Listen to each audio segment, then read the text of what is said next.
يا أيها الذين آمنوا اذكروا الله ذكرا كثيرا وسبحوه بكرة وأصيلا هو الذي يصلي عليكم وملائكته ليخرجكم من الظلمات إلى النور وكان بالمؤمنين رحيما.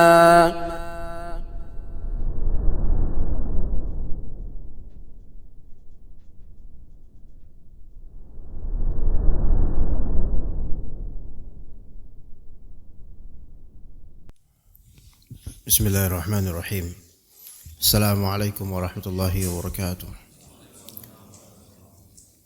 إن الحمد لله نحمده ونستعينه ونستغفره ونعوذ بالله من شرور أنفسنا وسيئات أعمالنا من يهده الله فلا مضل له ومن يضلل فلا هادي له أشهد أن لا إله إلا الله وحده لا شريك له وأشهد أن محمدا عبده ورسوله لا نبي بعده فإن أصدق الحديث كتاب الله وخير الهدي هدي محمد صلى الله عليه وسلم وشر الأمور محدثاتها وكل محدثة بدعة وكل بدعة ضلالة وكل ضلالة في النار. أما بعد,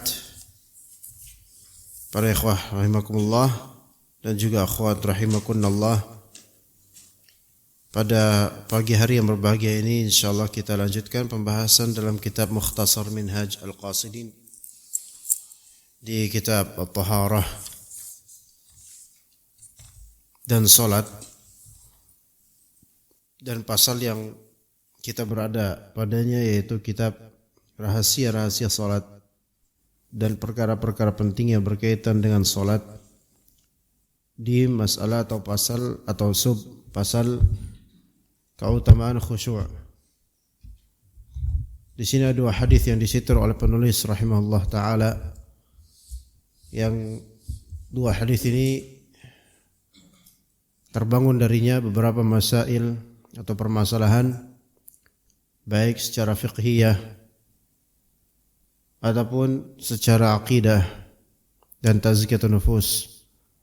Insyaallah akan kita kupas kedua hadis ini lebih mendalam sebagai semangat atau penyemangat dan motivasi untuk mendapatkan derajat khusyuk di salat kita, baik salat sunnah maupun salat fardu. Ya, mana keadaan para salafus saleh terhadap salat mereka, maka mereka adalah khasyi'un, orang-orang yang khusyuk. Itu terlihat dan ternilai dari sikap-sikap mereka di salat mereka, setelah salat mereka, atau di luputnya mereka akan suatu hal dalam salat mereka. Sebagaimana dikatakan bahwasanya sebagian dari salaf kana idza fatathu salatul jama'ati yabki. Ada seorang salaf, kalau dia ketinggalan salat berjamaah maka dia menangis. Apakah pernah kita sampai mencapai derajat itu, kehilangan atau kelewatan salat jamaah atau masbuk kemudian nangis? Ya, bahkan banyak dari salafus saleh yang lam tafuthu takbiratul ihram, tidak pernah ketinggalan takbiratul ihram. Dan Al-A'mash di antara contohnya, salah satu ulama ahli hadis di kalangan mutaqaddimin, beliau mengklaim qariban min 70 sanah lam tafuthu takbiratul ihram atau takbiratul ula. Kira-kira sepanjang 70 tahun beliau tidak pernah kelewatan takbiratul ihram. Juga Sa'id bin al-Musayyib rahimahullah, beliau berkata, ma fatatni as-salatu fi jama'atin mundu 40 sanah. Aku tidak pernah ketinggalan salat jemaah sejak 40 tahun. Dan Waqi' bin Al-Jarrah yang merupakan gurunya Imam Syafi'i dan Imam Ahmad rahimahumullah berkata, "Man tahawana bit takbiratil ula faghsil yadayka minhu." Barang siapapun yang bertahawun, yaitu kurang memperhatikan takbiratul ula, takbiratul ihram, maka cucilah tanganmu darinya. Ya, kalau misalnya antum ada teman yang dia mutahawin dan mutasahil, bermudah-mudah dalam mendapati takbiratul ihramnya imam, artinya suka masbuk, maka cuci tangan antum dari orang ini, seolah-olah dia itu najis gitu loh. Atau bisa maknanya makna majaz, maksudnya antum jangan berdekatan dengan orang yang seperti ini. Subhanallah. Dan kalau kita lihat kebanyakan dari orang yang kita temui, jangankan masbuk, ke masjid aja tidak, bahkan boleh dikatakan bisa jadi tidak sholat bahkan. Na'udzubillah min dzalik. Ya. Dan juga Waqi' bin Al-Jarrah ini rahimahullah, beliau berkata, "Ma'adzana al-mu'adzinu mundu 30 sanatan illa wa ana fil masjid." Tidaklah muadzin mengumandangkan azan sejak 30 tahun, melainkan aku sudah berada di masjid. Taib, apakah pandangan-pandangan dan perbuatan atau sikap salaf seperti ini mutasadim atau bertabrakan dengan sunnah Nabi SAW, yang mana di antara sunnah Nabi SAW yaitu memperbanyak salat sunnah di rumah. Nabi SAW juga mencontohkan beliau salat sunnah fajar di rumah 2 rakaat. Dan seterusnya. Maka wallahu a'lam, kita katakan tidak bertabarkan insyaallah taala bagaimana perbuatan Waqi' bin Al-Jarrah yang mendahulukan datang ke masjid sebelum azan berkumandang. Karena mungkin konteksnya beliau membutuhkan salat di antara azan dan iqamah atau qabliyah untuk salat fardu, agar menenangkan kalbunya dibandingkan kalau beliau salat di rumah dikhawatirkan fatathul jamaah atau kelewatan takbiratul ihram. Ya, maka ini tidak bertentangan insyaallah dengan sunnah yang Rasulullah SAW tegakkan di rumah. Kan bisa juga Waqi' bin Al-Jarrah setelah salat fardu beliau salat ba'diyah di rumah, dan salat-salat lainnya seperti salat malam dan salat duha. Ya, maka insyaallah riwayat-riwayat seperti ini ya tidak bertabrakan dengan sunnah Nabi SAW. Dan masalah khusyuk yang akan kita bahas, ikhwas sekalian rahimakumullah, ini masalah yang vital untuk kehidupan, karena salat seseorang akan menjadi pengaruh yang kuat terhadap suluk, manhaj, akhlak, keseharian, amalan, baik dari lisan, kalbu, anggota tubuh dan tangan dan seluruhnya. Dan disebutkan dalam 2 hadis yang disitir oleh Ibnu Qudamah, Najmuddin Ibnu Qudamah, di kitab Mukhtasar Minhaj Al-Qasidin ini,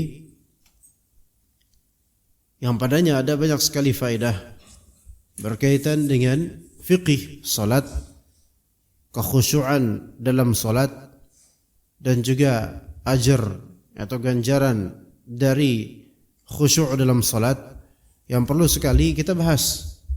Karena kerap kali kita kalau membaca kitab terjemahan terutama seperti ini akan lewat, yaitu selesai baca dan fikih yang sebenarnya sangat banyak dalam hadis, 2 hadis ini itu tidak terlewat, tidak bisa didapatkan tanpa penjelasan dari penjelas.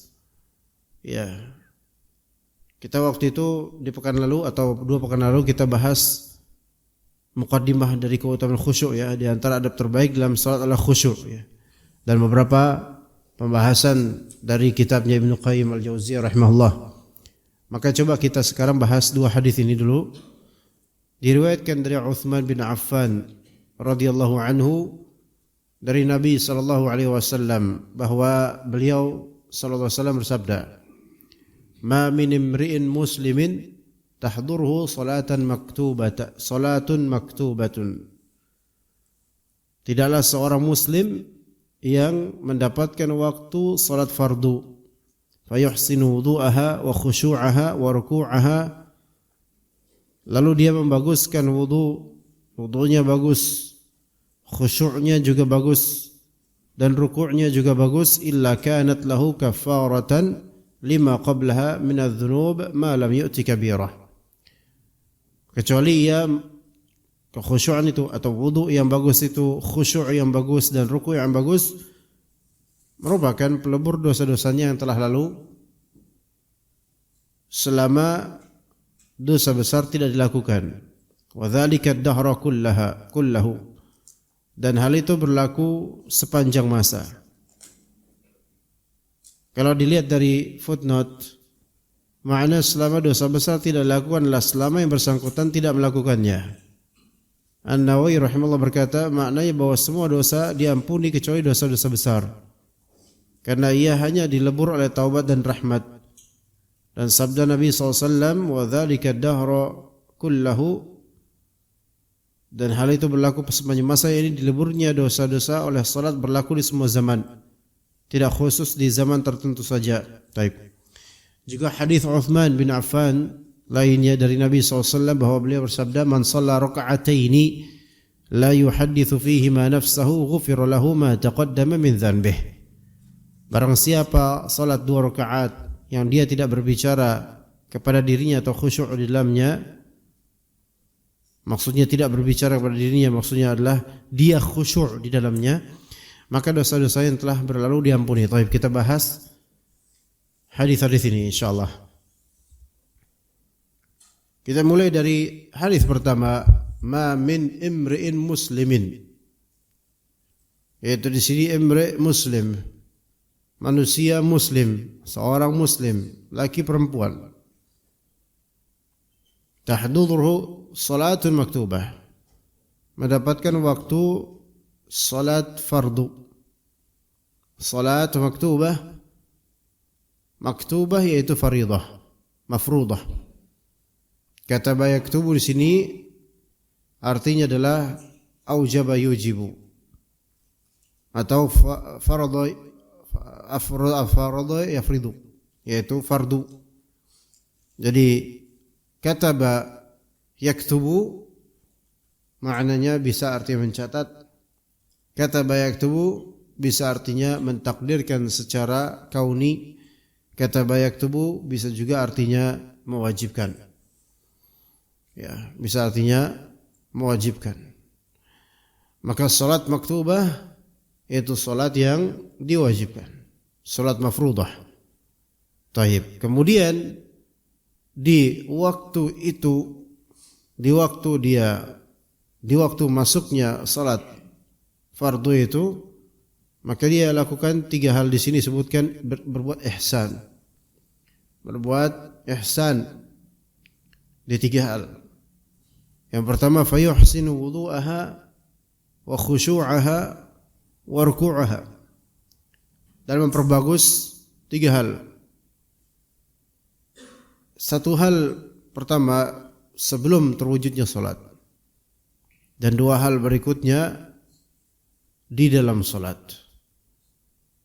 Karena wudu itu eksternal salat. Adapun khusyuk dan ruku' itu internal salat.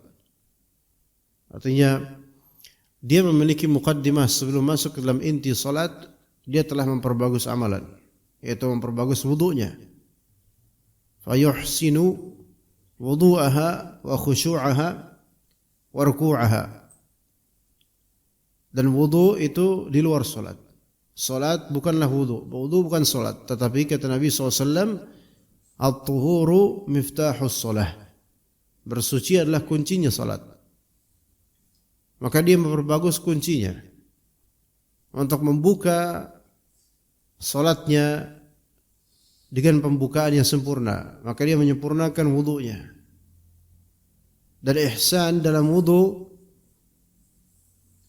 melazimkan adanya niatan salihah ketika wudu, taqarrub ila Allah, mendekatkan diri pada Allah, dan menunaikan isbagh al-wudu, yaitu menyempurnakan wudunya sampai sah wudunya secara kewajiban, dan juga menyempurnakan sunnah-sunnah wudunya jika ia melakukan sunnah-sunnah dalam wudu walaupun itu tidak wajib. Maka ini semua termasuk ihsan fil wudu, berbuat baik dalam wudu. Jadi berbuat baik atau ihsan dalam wudu itu tentu yang diterapkan dalam syariat Islam. Artinya wudu ini sebagai ibadah, maka wajib tercakup padanya syarat keikhlasan dan syarat kesesuaian. Syarat keikhlasan yaitu dia menunaikan wudu lillahi ta'ala. Lillahi ta'ala. Dan juga kesesuaian dari segi kaifiyah dan sifat, tata cara wudunya sesuai dengan bagaimana Nabi SAW. Maka ini al-ihsan fil wudu. Ini di luar salat. Sebelum salat dia telah berbuat ihsan. Kemudian yang kedua disebutkan wa khusyu'aha, fayuhsinu khusyu'aha. Dia memperbagus khusyuk salatnya. Dia memperbagus khusyuk salatnya. Baik, khusyuk salat, apakah itu internal salat atau eksternal? Internal salat. Dan kekhusyuan asalnya qalbu, amalan qalbu yang kemudian tampak di anggota tubuhnya. Maka khusyuk salat ini udah masuk dalam salat, memperbagus bagaimana khusyuk salatnya. Dan kita tahu bahwasanya khusyuknya salat seseorang itu ada asbab dan dawafi', ada memiliki sebab-sebab dan faktor. Dan untuk khusyuk dalam salat seseorang harus bersiap dengan baik. Berarti memang orang ini menanggapi salat ini dengan sebegitu seriusnya sehingga sebelum dimulai salat dia sudah preparation, sudah mempersiapkannya dengan wudu dan hal-hal lain yang menunjang kekhusyuan ketika salat.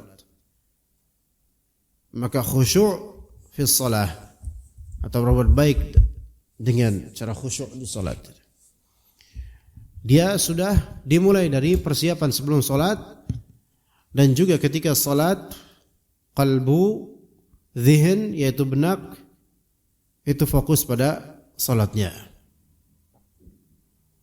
Kemudian yang ketiga wa ruku'aha, dan ruku'nya. Rasulullah SAW menyebutkan istilah ruku' di sini sebagai representatif dan perwakilan untuk sairus shalah, untuk seluruh salat dari awal sampai akhirnya. Ya, dari awal sampai akhirnya. Dari takbiratul ihram sampai salam, maka direpresentatifkan dengan sebutan ruku'. Dalam istilah atau dalam bahasa Arab atau beberapa kali di Al-Quran atau As-Sunnah, suatu amalan beberapa kali dijuluki amalan tersebut dengan salah satu dari rukun intinya. Ya. Dalam hadis Nabi SAW, misal al-hajju Arafah. Haji itu adalah Arafah. Dan di antara rukun haji al-wukuf di Arafah. Wukuf, diam di Arafah, di padang Arafah. Apakah dalam haji hanya wukuf di Arafah saja? Ya enggak. Tetapi di antara ritual terinti di haji adalah wukuf di Arafah. Maka dimutlakkanlah gelaran haji dengan Arafah. Kemudian juga salat misal beberapa kali digelar atau dijuluki dengan label yang mana label itu adalah salah satu bagian rukun dari salat itu sendiri. Misal warka'u ma'ar raki'in. Ruku'lah kalian dengan orang-orang yang sedang ruku'.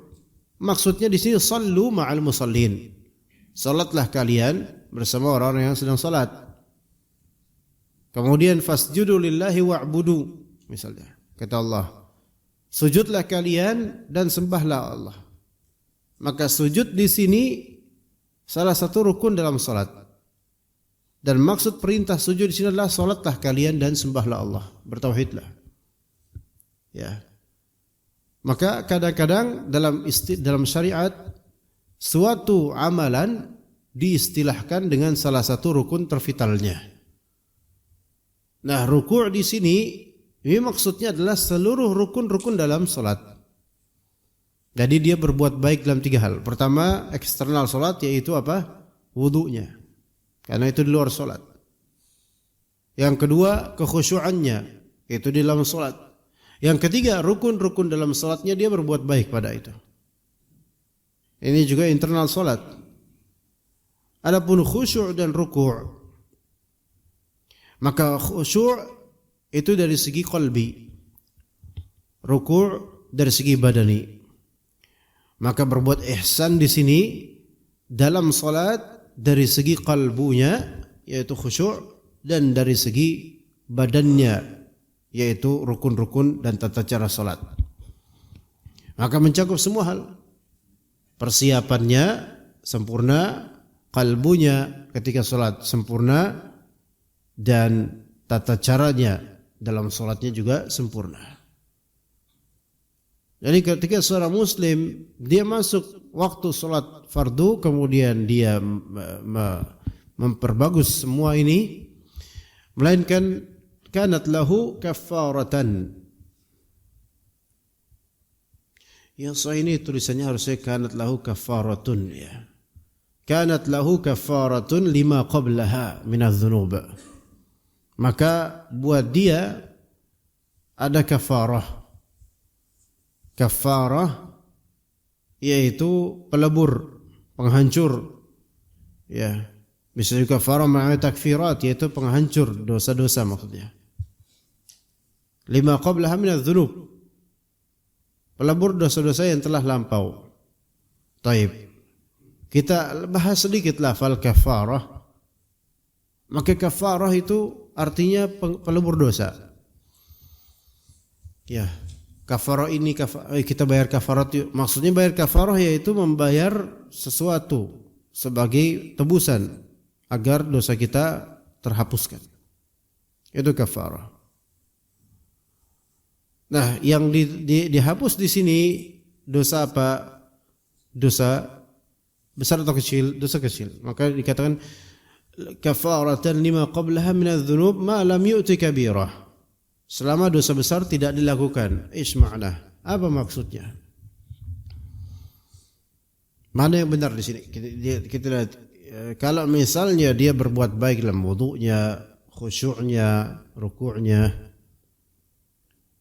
maka itu menjadi pelebur dosa sebelumnya selama tidak melakukan dosa besar. Baik, bagaimana memahaminya? Apakah memahaminya dengan gini? Kalau seseorang dia masih punya tabungan dosa besar, kemudian dia melakukan hal-hal yang bagus ini, yaitu memperbaiki wudunya, ruku'nya, khusyuknya dan ruku'nya. Terus karena dia masih punya dosa besar, berarti ya tetap aja perbuatan baiknya ini tidak meleburkan dosa-dosa kecil. Faham gak maksudnya? Apakah itu maknanya? Artinya, ini ada ikhwan masuk masjid, salat berjemaah, dia udah bagus wudunya, bagus khusyuk banget, kemudian rukunya bagus, Masya Allah. Tapi karena dia masih belum taubat dari dosa besar, maka bagusnya amalan dia ini tidak menghapus dosa. Apakah itu maknanya? Lah, bukan itu maknanya. Ya kalau kayak gitu ya jarang orang kemudian dapat peleburan dosa dong habis itu. Jadi dosa besar menghalangi terhapusnya dosa. Ya. Enggak. Ya. Melainkan maknanya adalah bahwasannya yang dihapuskan dari amalan ini dihapuskan dengan sebab amalan ini adalah apa? Dosa-dosa kecil, itu saghairudz dzunub. Dosa-dosa kecil. Saghair adz-dzunub, bukan dosa-dosa besar. Itu pada aslinya. Ya. Jadi enggak bisa kita berarti kalau kita punya dosa besar, berarti dosa kecil kita enggak bakal terhapus. Ya enggak gitu. Tetap bisa terhapus dosa kecil kita walaupun kita masih punya dosa besar. Ya, tetap bisa terhapus dengan istighfar atau amalan saleh kalau dosa-dosa kecil itu terhapus. Ya. Nah, di sini ikhwas sekalian, yang namanya thawab yaitu pahala tentu dapat, dan di antara bentuk kebaikan Allah Azza wa Jalla adalah menghapus dosa-dosa disebabkan amalan saleh dan pahala. Ya. Dan bagaimana jika seseorang misal dia kan melakukan wudu, dan kita tahu bahwasanya wudu secara sendiri, wudu itu sendiri mukaffir lis-saghair. Wudu itu apa? Membersihkan dari dosa-dosa kecil. Dalam hadis disebutkan bahwasanya ketika orang salat ya wudu dengan baik hatta yakhruja naqiyan minadz-dzunub, sampai dia selesai wudu dalam keadaan apa?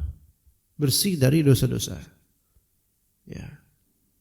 Misal orang ini tidak punya dosa besar, sudah taubat dari dosa besar, alhamdulillah.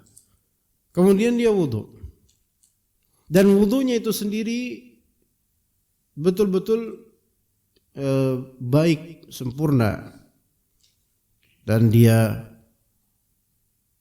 dijanjikan oleh Allah Azza wa Jalla, Rasulnya, kalau wudu dengan sempurna sampai selesai wudu itu naqiyan minadz-dzunub, bersih dari dosa-dosa. Baik. Dia bersih kemudian dari dosa-dosa. Nah, sekarang bagaimana kalau dia salat 2 rakaat setelahnya? Sebagaimana dalam hadis berikutnya dan hadis yang seperti ini. Ya. Salat 2 rakaat setelahnya itu juga menghapus dosa-dosa. Ya. Belum lagi salat fardu. Kalau salat sunnah setelah wudu saja menghapus dosa-dosa, apalagi dengan yang lebih wajib, yang ternyata salat wajib lebih afdal daripada salat sunnah setelah wudu. Maka bukannya itu lebih besar lagi pahalanya dan juga penghapusannya? Ya. Bagaimana ini? Maka dijawab, semua yang disebutkan tadi, wudunya, salat 2 rakaat setelah wudu, salat fardunya, semuanya itu salihun litakfir. Semua itu memang cocok untuk menghapus dosa-dosa. Ya. Nah, kalau misalnya dia telah melampaui atau telah menghapuskan dosa-dosa kecil dan sudah selesai dosa kecil yang dihapus, maka akan terhapuskan dengan kadarnya dari dosa-dosa besar. Bisa pahami enggak jemaah? Ana ulangi ya. Jemaah, paham enggak? Jangan tidur. Nanti harus siram loh satu-satu. Ketika seseorang dia wudu, itu kan menghapus dosa. Kemudian dia sholat 2 rakaat sunnah setelah wudu, menghapus dosa. Yang asalnya menghapus dosa kecil. Kemudian dia sholat fardu, lebih afdol daripada tadi sholat 2 rakaat sunnah. Oke. Nah, sekarang konteksnya dia ini punya dosa kecil dan dosa besar. Wudu tadi menghapus dosa apa jemaah? Dosa kecil. Dan dalam hadis disebutkan kalau dia betul-betul baik wudunya sampai hatta kharaja naqiyan minadz-dzunub. Dia selesai wudu dalam keadaan bersih dari dosa. Subhanallah. Masih bersih dari dosa-dosa yang diampuni dengan sebab wudu, yaitu dosa kecil pada asalnya. Dia punya dosa kecil, punya dosa besar. Taib, Allah Ta'ala takdirkan wudunya itu sangat baik sehingga dosa-dosa kecilnya habis. Kemudian dia sholat 2 rakaat sunnah. Lalu apa fungsi dari 2 rakaat sunnah ini? Kan fungsinya apa? Menghapus dosa-dosa kecil. Namun dosa kecil sudah nggak ada. Maka apa faedahnya berikutnya? Maka dengan kadar dari kesolehan amalan sholat sunnah dia itu ada bagian dosa besar yang terhapus. Paham ya? Ditambah dengan kemudian dia sholat fardu berjamaah pula. Maka bisa, karena dia dosa kecil sudah hilang, hapus semua. Dosa besar sudah mulai tergerogoti. Maka dengan sholat fardu, bisakah dosa besar itu makin tergerogoti? Bisa. Kalau memang dia sudah nggak ada lagi dosa kecil dan hanya tersisa dosa besar itu, bisa. Begitu ya, bisa dipahami di sini, Pak. Taib. Kalau ternyata dia telah taubat dari dosa besar, dia udah nggak punya dosa kecil, misalnya memang betul-betul dia itu sedang dalam keadaan bertaubat. Kemudian dia wudu, dia sholat 2 rakaat, dia sholat berjamaah fardu. Lah sekarang udah lagi nggak punya dosa dia. Ya tapi yang nggak boleh kita ngerasa kayak gitu ya. Pasti masuk nggak ada dosa. Wah ini kayak pahala doang di sini. Maka kalau misalnya dia nggak punya dosa kecil, nggak punya dosa besar, maka berarti apa sekarang? Yang ditambahkan adalah pahala. Begitu. Yang ditambahkan adalah pahala. Begitu. Nah setelah selesai sholat, ya dia berbuat soleh lainnya. Kemudian pada waktunya Allah Ta'ala uji dia dengan godaan, jatuh lagi ke dosa. Maka apakah dia berdosa? Ya dosa. Tapi kalau dia melakukan hal itu lagi, wudu, sholat, hilang lagi. Itulah manusia kehidupannya seperti itu, muslim tuh. Kadang-kadang dalam keadaan bisa boleh jadi misal, boleh jadi antum diampuni dosanya oleh Allah Azza wa Jalla dengan taubatnya antum, dengan berbuat baiknya antum, masya Allah, dengan sedekahnya antum, dengan istighfarnya anak antum atau istighfarnya orang yang telah antum bantu untuk antum. Bisa itu. Dan kita nggak tahu seberapa tambuhan dosa kita, saldonya berapa kita nggak tahu.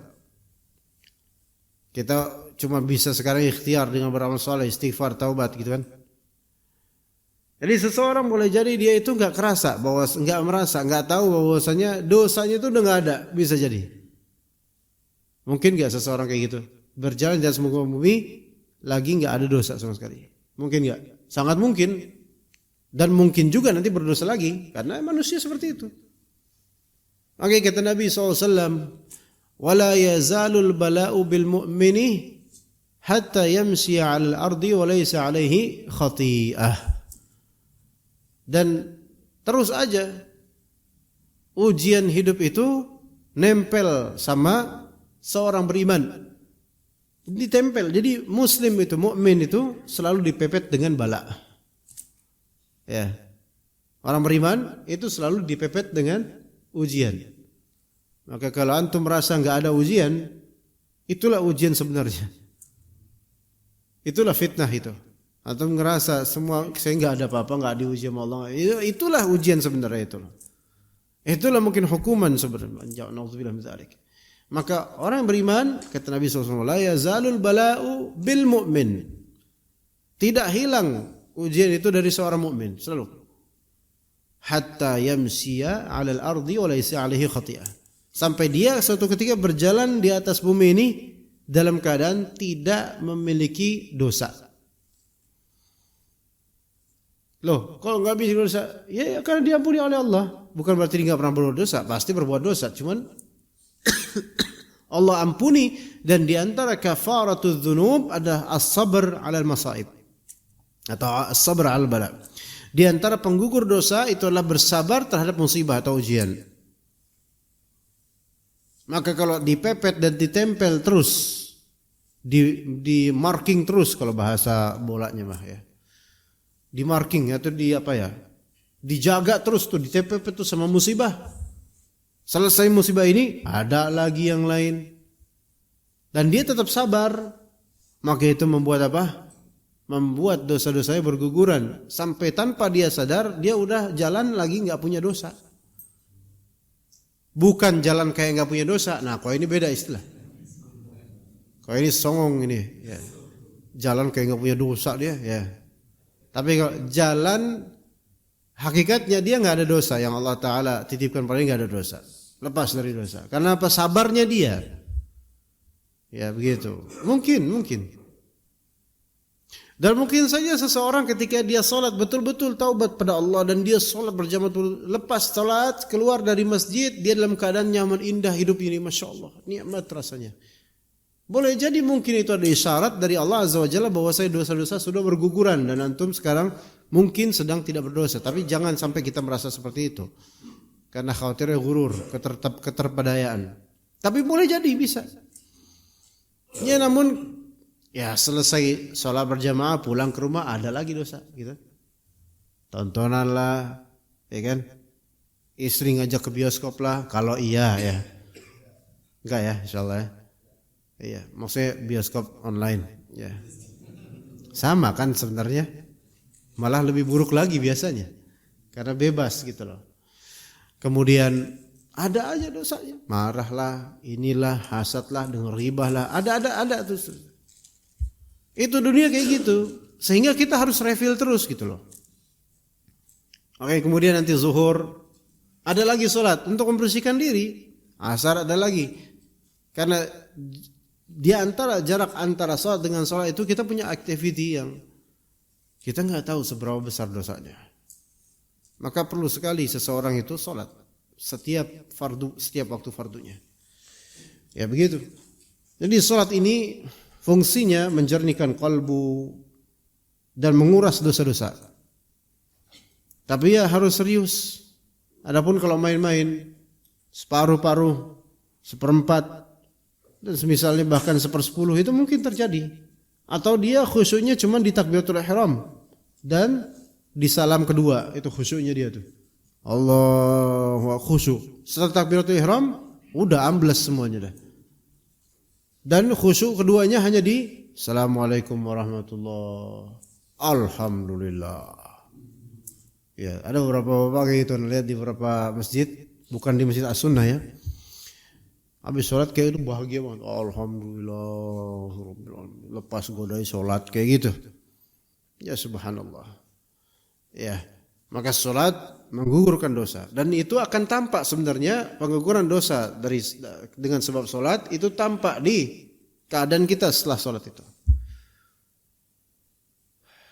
Dan setelah sholat kita dilarang ujub, makanya istighfar tetap, karena kita tahu kita muqassir, belum sempurna, belum banyak hal yang kita sempurnakan dalam sholat kita.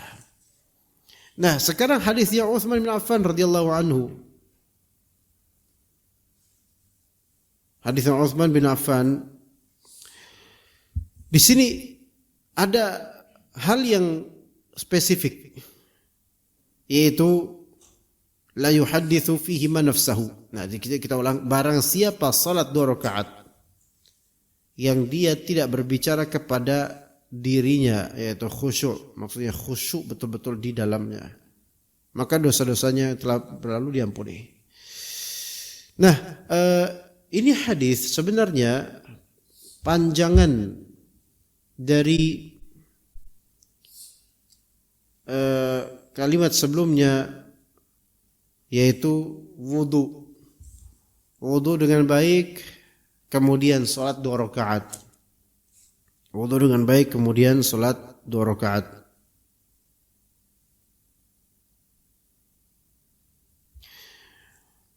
Ada wudu, ada salat 2 rakaat. 2 amalan. Wudu, salat 2 rakaat. Dan dikatakan la yuhadditsu fihima nafsahu. Fihima di sini pronoun atau kata ganti hima, huma, 2 ini bukan antara wudu dengan 2 rakaat salat, bukan. Ya, jadi siapa yang salat 2 rakaat dia tidak berbicara di keduanya, maka dosanya telah berlalu diampuni. Nah, di sini memang sebaiknya setelah wudu antum enggak usah ngomong tentang dunia. Ya. Kan setelah wudu nih. Ya. Kita mau sholat 2 rakaat baik di rumah atau di musola atau di masjid. antara jarak wudu dengan 2 rakaat antum ini atau jarak wudu dengan salatnya antum itu. Jedanya kalau bisa jangan membicarakan dunia. Gitu loh. Kecuali yang memang dibutuhkan dari hal-hal kecil yang memang kontekstual. Biasanya istri ya. Habis wudu keluar terus istri mau pakai baju apa bang? Gitu misalnya. Nah, ini ya jawab nggak bisa mau pakai baju apa bang? Gitu loh. Kenapa? Kok disuruh diam gitu? Istri bingung. Nanti pulang jam berapa bang? Iya. Anaknya nanya, bapak mau kemana? Bingung kan keluarga ini kenapa nih orang habis wudu kayak kesurupan gini. Maka kalau memang itu kontekstual dan gak bisa dihindari ya jawablah. Gitu kan. Dan itu bukan hal yang lagu, bukan hal yang lalai, gak apa-apa masalah. Ya, kecuali kalau habis wudu kemudian selesai wudu ya. Terus ada tembang kenangan di setel di tetangga, kita ikutan karaokean berdua ya. Maka ini malah justru bukan membatalkan wudu tetapi kurang sempurna jadinya. Namun di hadis ini sebenarnya la yuhadditsu fihima di sini yaitu 2 rakaatnya yang dimaksud di sini. Jangan melakukan tahdits an-nafs. Apa itu tahdits an-nafs? Ya. Di sini kita akan membahas di sini maksud dari tahdits an-nafs, la yuhadditsu nafsahu fihima. Yaitu tahditsun nafsi bi umurin la tata'allaqu bis salati. Tahditsun nafs dalam salat berbicara pada dirinya dalam salat atau kurang khusyuk dalam salat itu berarti tentang perkara-perkara yang tidak ada kaitannya dengan salatnya dia itu. Perkara-perkara yang tidak ada kaitannya dengan salatnya dia itu. Itu namanya tahditsun nafs fi shalah. Jadi siapa yang salat 2 rakaat dan dia tidak melakukan tahditsun nafs fi shalah, maka dihapus dosa-dosanya yang berlalu. Nah, tahditsun nafs di sini maksudnya apa tadi? Yaitu hatinya membahas, membincangkan perkara-perkara yang tidak ada kaitannya dengan salatnya dia saat itu gitu loh. Seperti apa? Ka umurid dunya atau umuril akhiratil ajnabiyyati minas salah. Seperti urusan-urusan duniawi. Masalah-masalah antum di dunia ini, tentang dunia ini. Atau perkara-perkara akhirat yang tidak ada kaitannya dengan salat antum. Gimana tuh? Perkara-perkara agama yang tidak ada kaitannya dengan salat antum. Nih, salat kan kita punya komposisi yaitu lafal-lafal yang memang wajib ada seperti takbiratul ihram, seperti al-Fatihah, ya. Maka hal-hal yang kaitannya dengan Allahu Akbar silahkan antum di hati antum fikirkan itu. Yang kaitannya dengan kandungan surat Al-Fatihah silahkan, walaupun kaitannya luas Al-Fatihah itu. Ya, kalau emang kaitannya luas silahkan. Ya. Tapi kalau itu nggak ada kaitannya dengan apa yang terkandung dari Al-Fatihah, maka ini berarti masuk dalam tahditsun nafs. Ya.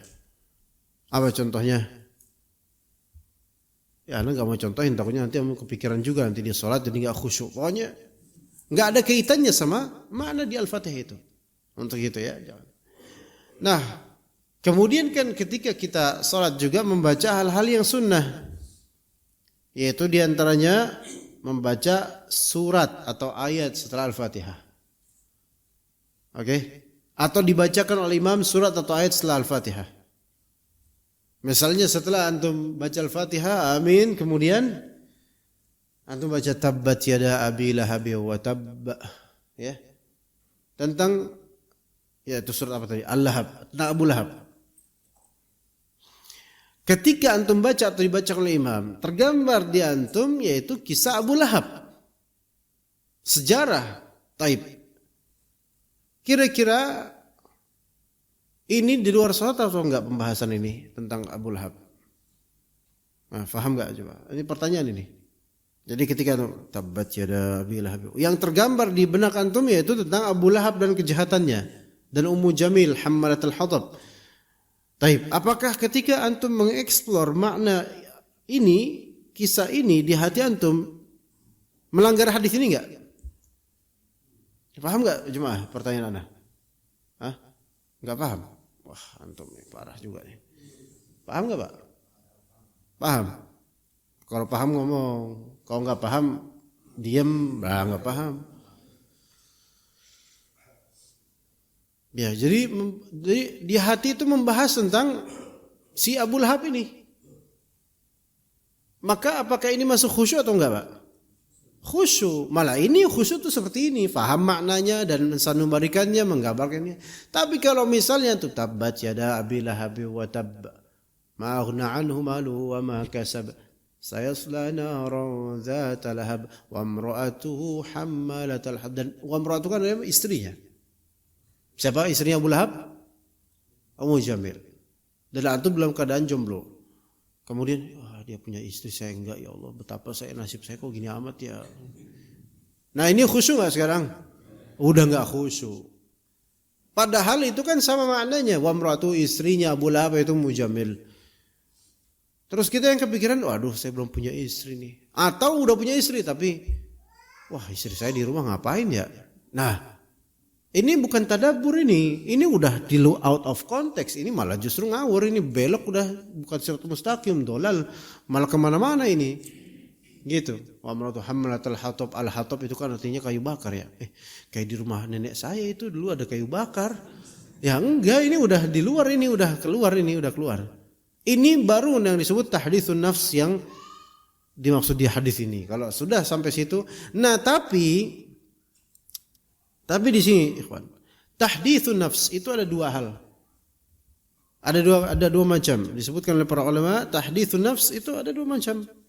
Enggak semua tahditsun nafs dalam salat itu langsung membatalkan atau langsung menghilangkan momentum pahala, enggak semuanya.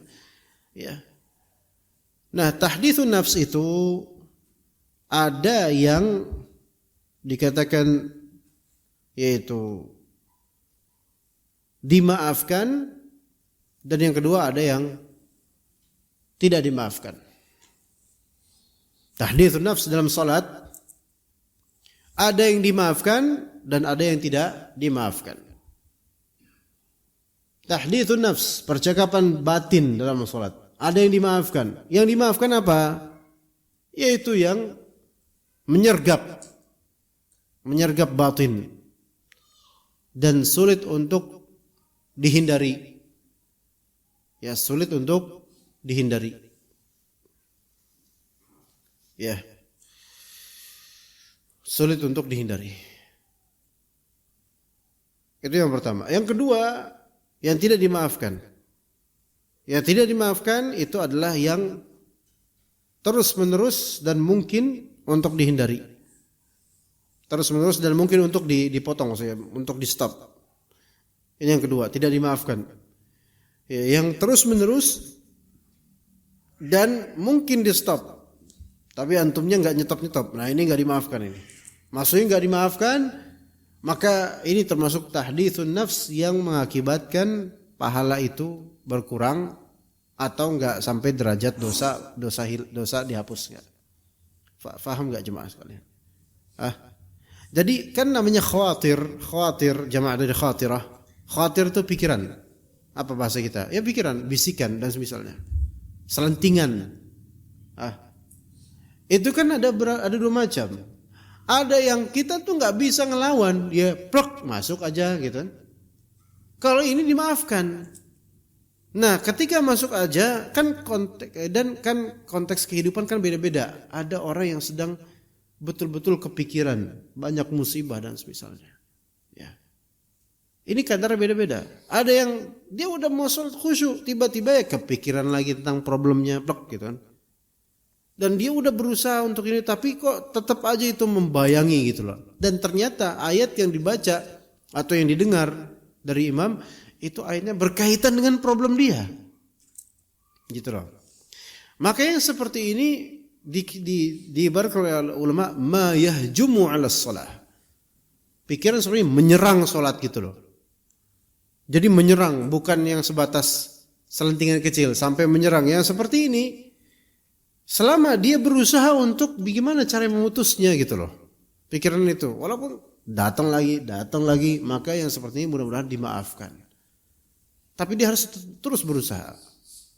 Ya, yang sebenarnya mungkin bagi sebagian orang susah dan tidak mungkin untuk dihilangkan dari pikiran. Boleh jadi ini memang dari syaitan, tapi boleh jadi memang dia udah kena mental kalau bahasa sekarang. Psikisnya kena trauma dan semisalnya. Yang seperti ini dimaafkan karena la yumkinu daf'uhu, tidak mungkin untuk menangkalnya. Tapi wajib untuk ikhtiar memutusnya sebisa dia. Kalau datang lagi, dia berusaha untuk fokus lagi ke sholatnya. Ya, ini berderajat ya ikhwan. Kita nggak tahu. Ya manusia itu beda-beda. Ada manusia yang kualitas qalbunya itu agak lemah sehingga mudah sekali terhujam dengan pikiran-pikiran luar. Ya, tapi wajib atasnya untuk berusaha khusyuk. Itu yang pertama. Yang kedua, yaitu mayustarsal atau mayustarsil, yaitu pikiran yang berkelanjutan, lanjut gitu terus kepikiran. Padahal dia itu mampu untuk menangkalnya. Namun dia menikmati bahan pikiran itu. Maka yang seperti ini yang seperti ini pelanggaran terhadap hadis ini. Man shalla raka'ataini la yuhadditsu fihi nafsah. Maka dia tidak diampuni dosanya sesuai janji di sini. Tapi dia dapat pahala dari salatnya insyaallah. Tapi dengan kadar seperti itu, apalagi kalau makin larut bahkan hampir seluruh salatnya itu dia tidak khusyuk dan kepikiran hal lain, apalagi kalau dia punya dendam, nah ini susah. Jadi hati itu kesel, setan ngebisikin tuh pas dia lagi sholat. Ya bukannya dia mentadaburi dan khusyuk, malah jadi dia makin geram ketika sholatnya. Sehingga selesai sholat tidak ada perubahan hati padanya. Tetap jelek, tetap jengkel, dongkol. Maka yang seperti ini tidak masuk dalam hadis, ya, tidak diampuni darinya dosa-dosa. Baik, apakah sholatnya sah? Sah atau tidak? Maka dikata di sini kata para ulama terjadi perbedaan pendapat antara zuhad dengan fuqaha terhadap tentang orang yang sholat dia dominan pikirannya itu keluar sholat. Paham ya kan? Kalau misalnya Allahu Akbar, tapi kemudian dominan pikirannya itu tentang problematika yang sedang dihadapi. Dan itu problematika keduniaan. Atau problematika masyarakat dan keagamaan, tapi sebenarnya nggak ada kaitannya dengan sholatnya dia gitu loh. Misalnya Allahu Akbar, wah kepikiran 1 apa 2 apa 3 ya. Nanti kalau misalnya 3 nanti agama Islam gimana di Indonesia ini. Kalau 2 nanti misalnya dakwah bakal dihentikan. Bentar lagi 2024 nih gitu. Tapi dia mikirin agama dalam sholatnya. Tapi itu nggak ada kaitannya dengan bacaan dia atau bacaan imam. Ini nggak khusyuk. Beneran ini nggak khusyuk. Walaupun dia mikirin agama, nggak khusyuk. Bahkan kata para ulama, kalau dia mikirin masalah fikih saja, ya Allahu Akbar, kemudian dia dalam sholatnya mikirin masalah fikih tentang apakah jilatan anjing itu hanya najis ketika di treatment 7 kali, 1 kali dengan tanah, itu apakah di wadah minum apa ditembak juga ya? Atau kalau misal kaki kita dijilat 7 kali enggak ya? Itu kan masalah fikih, masalah agama. Tetapi kalau itu dipikirkan di dalam sholat, antum berarti enggak khusyuk. Antum enggak khusyuk. Iya. Bahkan sampai kalau misalnya Allahu Akbar, kemudian di samping kita ada orang bau ketek. Dia keteknya bau, mulutnya bau jengkol dan pete. Kemudian ngantukan lagi, sehingga nguap terus. Sampai hati kita tuh panas itu. Semoga Allah balas nih orang nih. Terus ada terus berita acara di hati kita tuh. Terus saja. Bahkan sampai memikirkan masalah fikih berkaitan dengan bau ketek dan bau jengkol. Apa hukum makan jengkol sebenarnya? Jangan-jangan makruh sebenarnya. Disamakan dengan makan bawang. Rasulullah itu dulu benci banget. Pohon bawang aja Rasulullah SAW bilang itu pohonnya khabith gitu. Ceramah di hati, ceramah dia kajian di hati, subhanallah. Tapi imam lagi baca tentang ayat surat Al-Waqi'ah tentang hari kiamat, nggak nyambung dengan di hatinya. Khusyuk nggak ini? Nggak khusyuk. So, lihat, itu yang Pak harus dipahami dari masalah khusyuan. Orang ngira bahwa dia sedang khusyuk, padahal dia lagi mikirin nasib. Antum nggak khusyuk. Antum lagi mikirin, aduh nanti gimana ya anak besok SPP belum bayar lagi. Ya Allah, mintalah saya. Padahal yang lagi dibaca oleh imam apa? Surat Al-Jin, tentang jin. Ya. Nggak nyambung, jadi nggak nyambung. Ini nggak khusyuk, ya nggak khusyuk. Nah, maka tadi kata para ulama, kalau misalnya perbedaan pada antara zuhad dengan fuqaha. Zuhad itu ahli zuhud, fuqaha ahli fiqih. Ketika mereka ditanya, apakah sholat orang yang dominannya itu pikirannya di luar dari konteks sholat, apakah sah atau tidak sholatnya? Maka para zuhad, ahli zuhud mengatakan tidak sah sholatnya. Ini kata ahli zuhud, tidak sah sholatnya. Karena ahli zuhud itu banyak konsentrasi ke masalah hati. Adapun ahli fiqih mengatakan sholatnya tetap sah. Sholatnya tetap sah secara fiqih dan gugur kewajibannya. Namun boleh jadi pahalanya tidak seberapa atau bahkan tidak ada pahalanya, kita tergantung dengan seberapa khayalan dia di hatinya. Mana yang lebih sahih sekarang jemaah?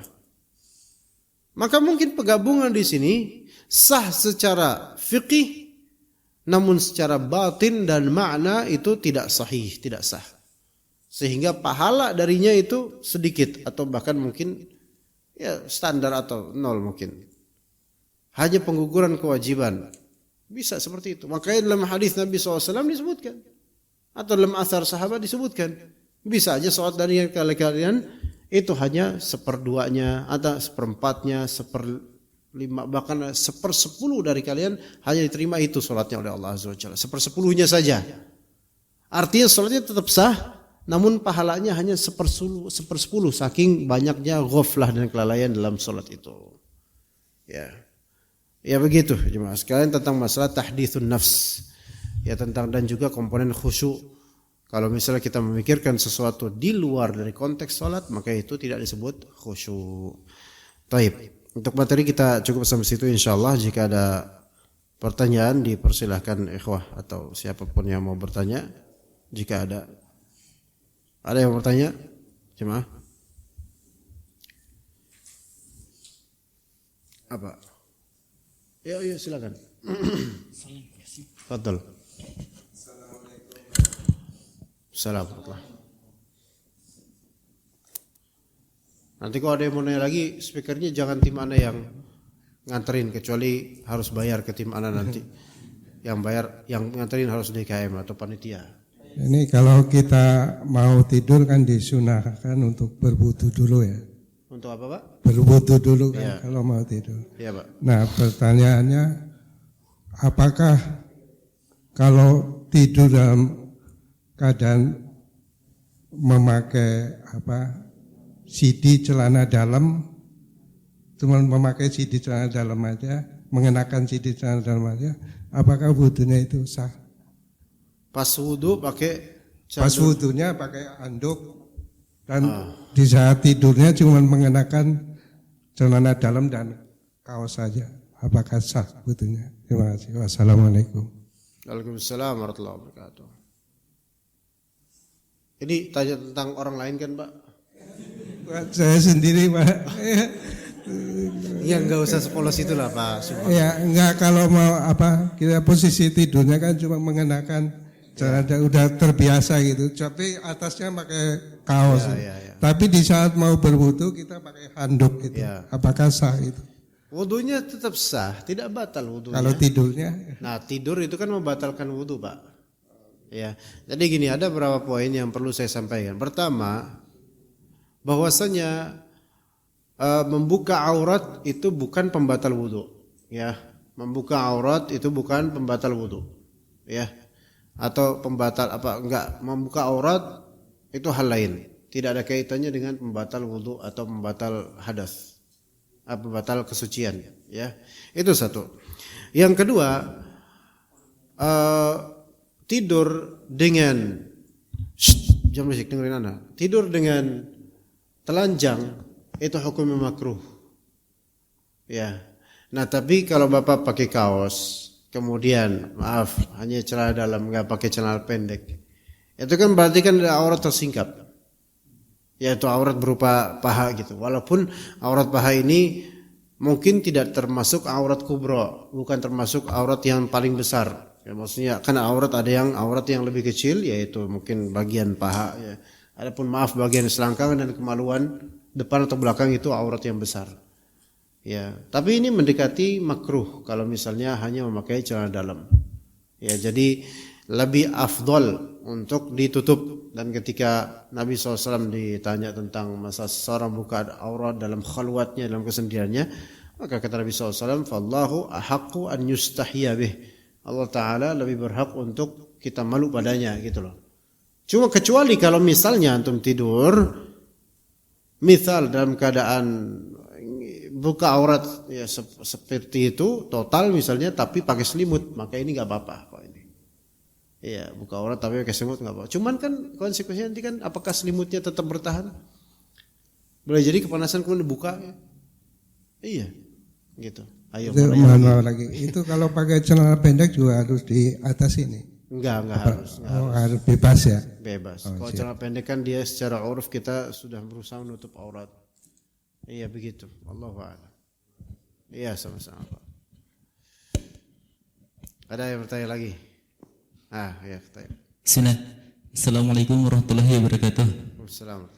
Assalamualaikum ya Ustaz. Jazakallahu khairan atas ilmu dan juga nasihatnya. Semoga senantiasa menjadi catatan pahala bagi Ustadz dan juga keluarga, dan juga catatan faedah bagi kami semua. Izin bertanya Ustadz, terkait tadi masalah wudu ya. Tadi Ustadz menyebutkan bahwasanya wudu itu bisa menghapus dosa. Pertanyaannya, bagaimana hukumnya gitu Ustadz? Wudu ini apakah boleh kita usap dengan kain atau kita biarkan aja sampai airnya itu menetes sendiri, kering sendiri Ustadz? Mohon penjelasannya, jazakallahu khairan. Mengelap gitu ya. Taib. Jazakallahu khairan. Tasnif tansif ya al-wudu namanya, yaitu mengelap bekas dari wudu yang nempel, air wudu yang nempel di bagian anggota tubuh wudu kita. Apa hukumnya? Maka di sini hukumnya dilihat dari kebutuhannya dia. Ada dua hukum terkait dengannya kata para ulama. Yang pertama, hukumnya makruh jika tidak ada hajat, dan hukumnya boleh jika ada hajat. Ya, jadi mengelap air wudu yang masih tersisa di tubuh kita dengan sengaja kita elap, wudu ya, bukan mandi ya, maka ini hukumnya makruh jika tidak berhajat. Jika dalam kondisi nggak ada masalah, nggak ada apa-apa, maka mengelapnya itu makruh. Tidak haram tapi makruh. Dan dalil pemakruhan para ulama terhadap hal ini yaitu hadis yang menunjukkan bahwasanya qatarat ya butir-butir air itu penggugur dosa. Ya, itu dalil itu yang dipakai. Maka ketika butir-butir tersebut dibiarkan itu lebih afdal, sehingga tercatat sebagai penggugur dosa. Maka menginstankan atau menghilangkan bulir-bulir tersebut berarti menghilangkan pengguguran dosa. Maka dimakruhkan. Ini menurut sebagian ulama. Dan ini pendapat yang semoga lebih afdal. Ya, ada yang mengatakan tidak makruh, tapi yang lebih afdal kita katakan makruh karena meninjau apa? Meninjau pengamalan terhadap hadis Nabi SAW. Ya, karena dibalik bonus pengguguran dosa karena butir-butir wudu itu ada isyarat bahwa kita itu dianjurkan untuk tidak mengelapnya, tidak mengeringkannya.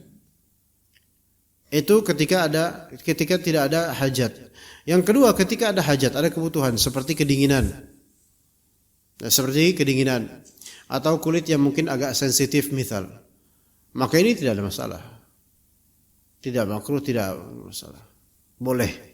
Yang kadang-kadang bahkan bisa menjadi lebih dari boleh, itu dianjurkan ketika memang dia sangat kedinginan, dan kalau air itu masih menempel di wajah dan seterusnya, dia tidak akan bisa khusyuk salat, dan dia akan menggigil. Ya, begitu, wallahu a'lam. Seperti itu. Wa iyyakum, jazakumullah khairan. Ada lagi jemaah? Ayo, fadhal. Dilempar aja, Pak, lempar aja, Pak. Assalamualaikum warahmatullahi wabarakatuh. Ustadz, ketika imam itu membaca surat-surat itu kan kadang-kadang seringkali bukan memakai surat Al-Quran yang pendek-pendek, tapi dari ayat-ayat Al-Quran yang dari tengah-tengah ya, jauh. Itu kan kita juga gak mengetahui artinya, Ustadz ya. Bapak aja kok, bukan kita, Bapak aja. Bagaimana Ustadz supaya kita bisa khusyuk? Apa kita hanya mendengarkan itu sudah termasuk khusyuk atau gimana itu Ustadz? Baik. Ya. Jadi ini masalah yang mungkin kebanyakan dari manusia. Ya, qadarullah. Karena mungkin ayat yang dibaca, wah di surat apa, dan dia nggak tahu ini surat apa, dan nggak paham bahasa Arab juga ya. Maka ini ya dimaklumi karena tidak fahamnya, namun tidak dimaklumi karena kok nggak belajar gitu loh. Tapi ala kulli hal ini keadaan banyak orang. Lalu bagaimana cara kita tetap bisa disebut khusyuk dalam kondisi kita tuh nggak hafal atau nggak faham apa yang dibaca oleh imam? Nah, maka bagaimana? Tentu tetap jangan memikirkan sesuatu yang di luar sholat. Minimal kita ketika mendengar ayat tersebut meraba-raba, ini tentang akhirat atau tentang kisah atau tentang apa. Kalau ternyata meraba pun nggak bisa, minimal kita itu meniatkan saya ingin mengagungkan Al-Quran dengan mendengar ini, gitu. Minimal itu. Karena mendengar Al-Quran, hatta antum nggak faham, itu ibadah. Iya. Mendengar Al-Quran, walaupun antum nggak faham, itu ibadah. Seenggaknya saya pengen niatin, ya Allah, saya pengen niatin mendengarkan Al-Quran. Tapi boleh antum meraba-raba, dan dianjurkan meraba-raba. Tapi meraba di sini bukan untuk menafsirkan. Minimal antum menerka ini sedang tentang ayat apa ya, gitu kan? Makanya perlu ada apa namanya ya, pemetaan. Imma kan Al-Quran itu imma bicara tentang tauhid, imma tentang khabar. Khabar ini baik sejarah para nabi dahulu, sejarah penciptaan manusia, atau tentang akhirat, itu kan khabar semua. Atau bicara tentang hukum, gitu loh. Sekarang Pak, ini misalnya antum kan nggak tahu nih. Misalnya antum nggak tahu, nggak antum bisa bahasa Arab. Yas'alunaka madza uhilla lahum qul uhilla lakumut thayyibat wa ma 'allamtum minal jawarihi mukallibina tu'allimunahunna mimma 'allamakumullah. Ayo, raba tentang apa? Apakah tentang tauhid, tentang khabar atau tentang hukum? Bisa nggak? Teteo. Zong. Wah, ini berarti antum harus banyak belajar, Pak. Harus banyak istighfar, belajar ya. Iya. Masya Allah. Tadi tentang hukum, ya, tentang hukum.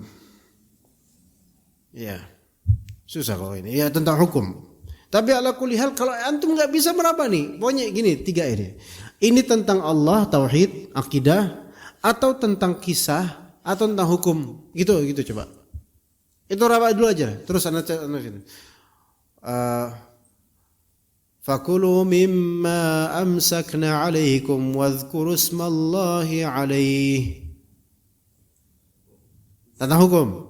Udah bisa ngeraba. Itu minimal gitu. Ya. Kalau misalnya Qul uhiya ilayya annahu istama'a nafarun minal jinni faqalu inna sami'na qur'anan ajaba. Tentang apa? Khabar tentang apa? Jin. Udah cukup meraba gitu. Iya, cukup meraba gitu.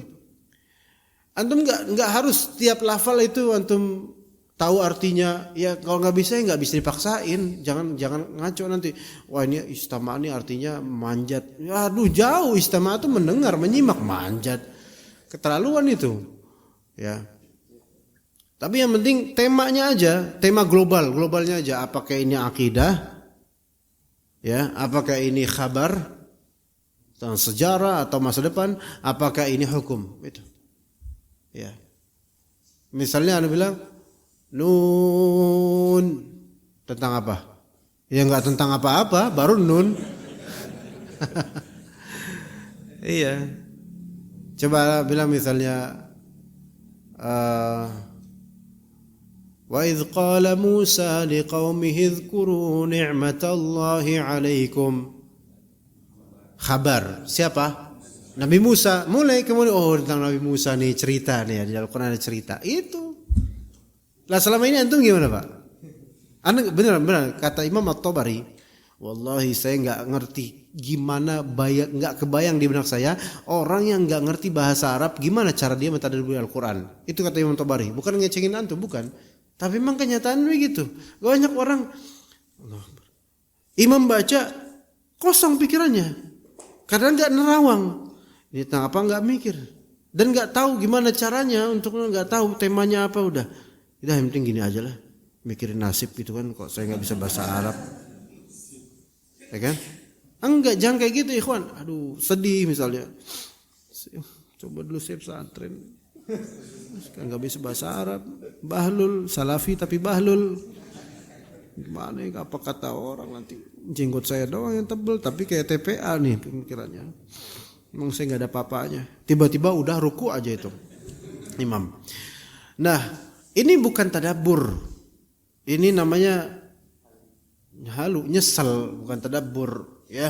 Jadi memang tema globalnya Al-Qur'an. Antum coba kenal enggak surat ini surat apa? Dan temanya apa, tentang kisah, kalau kisah tuh kisah siapa, apakah ini kisah masa lalu para nabi, atau kisah orang soleh dahulu, atau ini kisah tentang masa depan, gitu ya. Coba kalau misalnya Anda bilang, idza zulzilatil ardu zilzalaha, ini jelas kan? Tentang apa nih? Hari kiamat, kabar tentang kiamat. Nah itu kayak gitu. Faman ya'mal mithqala dzarratin khairan yarah. Kalau sini udah paham lah tentang apa. Di situ kalau udah bisa menyentuh faman ya'mal mithqala dzarratin khairan yarah, paham maknanya, kebaikan dia akan dapat ganjaran. Nah di situ tadabbur. Itu berarti udah masuk makna tuh, bukan tema lagi, makna. Jadi pertama tuh tema dulu. Kalau antum enggak bisa masuk ke makna, ya tema aja dulu, global. Kalau antum bisa masuk ke makna, berarti antum sudah tahu tema. Nah, dari makna itulah nanti kita introspeksi diri. Wa may ya'mal mithqala dzarratin syarran yarah. Kita muhasabah, ya Allah, tadi saya kayaknya udah berbuat banyak keburukan gitu kan. Nah, di situ kemudian terbangun di hatinya kesadaran, iman dan semisalnya. Begitu caranya. Begitu, Pak. Ya, jazakallah khair atas pertanyaan antum, bermanfaat insyaallah buat banyak dari orang nih insyaallah. Membuka banyak yang tadi Anda belum sempurna menjelaskannya, antum sempurnakan dengan pembukaan ini, alhamdulillah. Ya begitu. Ada lagi jemaah? Fadhal. Bolak-balik ya. Ntar yang sini nanya lagi, balik lagi. Ntar Pak Satpam nanya juga. Fadhal. Waalaikumsalam warahmatullahi. Ada 3 pertanyaan untuk Ustaz, tapi mungkin kelamaan itu Ustaz ya. Iya, sementara satu aja Ustaz. Kalau gitu enggak usah nanya aja, Pak. Ya, silakan, Pak. Itu Ustaz terkait dengan hadis Bilal masuk surga dengan wudu itu, terumpahnya di surga itu, penjelasan gimana? Apakah memang karena hanya sholatnya atau karena wudunya aja masuk surga itu? Itu satu dulu. Jadi Nabi SAW mendengar derap langkah sendal Bilal bin Rabah di jannah. Dan apa amalan yang paling membuat beliau itu masuk surga, yaitu sholat setelah wudu, 2 rakaat setelah wudu. Jadi itulah, bukan di wudunya. Wudunya ya menghapus dosa, tapi sholatnya ini, sholat setelah wudu, di sholatnya ini, sholatnya ganjaran untuk sholat setelah wudu adalah surga. Begitu ya, itu ganjarannya. Makanya ada beberapa dari ahli fikih yang menyatakan sholat setelah wudu 2 rakaat itu wajib. Itu ada yang mengatakan begitu. Tapi yang sahih adalah tidak sampai derajat wajib, sunnah, dan balasannya jannah, masya Allah. Itu. Ada lagi Pak? Katanya 3 Pak. Atau itu sudah tergabung gitu ya? Ya, saya mungkin kita kasih kesempatan teman-teman, mungkin udah selesai. Atau ada lagi atau tidak? Cukup ya, udah jam 6 ya. Kita cukup sampai sini. Barakallahu fikum jami'an. Cukup Ustaz. Wassallallahu ala nabiyyina Muhammad wa ala alihi wa sahbihi ajma'in. Subhanakallahumma bihamdika asyhadu an la ilaha illa anta astaghfiruka wa atubu ilaik. Assalamualaikum warahmatullahi wabarakatuh.